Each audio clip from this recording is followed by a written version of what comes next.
nyo, may nang-BBDM na sa atin. Given na yun eh. Manggagaraputan na naman yan. Kasi pre, kung gusto nyo kanseran, papatulan namin kayo tol. 40 namin yan. Trip mo ba? Trip mo ba pre? Trip mo? Daw lahat. O tara pre, ganda lang tayo pre. Gusto mo ba? Why not pre? Testingin nyo nga. O sige pre, testing kami. Sure ka? Testingin nyo Sure ka nga. pare ko? O tara. Tara, kanseran tayo pre. Wala tol, di kayo makapatay dito pre.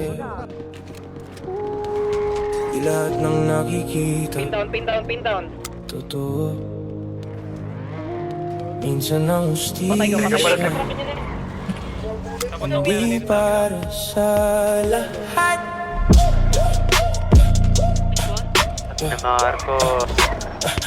Madilim na eskinita, biglang may kumatok. Walang waran pero pinto ko'y pinasok. Mga matang malamig, hawak ang kapangyarihan. Ako'y pinadagpa, wala man lang paliwanag. Sabi nila may ebidensya, sabay lapag ng pakete. Pero di ko yan hawak, bakit ako ang may kasalanan? Pre, pinilit na kwento, gawa ko ang eksena. Sa papel ako'y salarin kahit wala namang sala.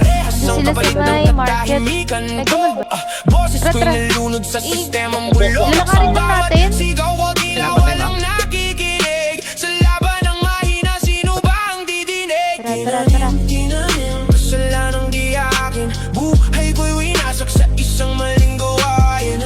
Tinanim, di siya'y nasaan. Kung ang dapat magtanggol, siya pang kalaban.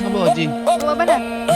Sa presinto, paulit-ulit ang tanong, pero sagot ko'y pareho, wala akong kinalaman doon. Pinipilit ang pirma sa papel na kasinungalingan, para lang matapos ang gawa nilang kasalanan. Pamilya ko'y luha ang buho ng gabi-gabi. Pangalan ko'y nadungisan sa balitang di totoo. Lagi mga kapitbahay, tingin ay nagbago. Mula sa inosente, naging kriminal sa mata ng tao. Sino ang husga kung hukom may bulag? Kung batas ay nabibili at pera ang sagot sa lahat. Hindi ako santo pero di rin halimaw. Bakit sa kwento nila ako ang hindi linaw? Tinanim, kasalanan di akin. Buhay ko'y winasak sa isang maling gawain. Gusto siya'y nasaan. Kung ang dapat magtanggol, siya pang kalaban. Patay, gag. Siya pang kalaban.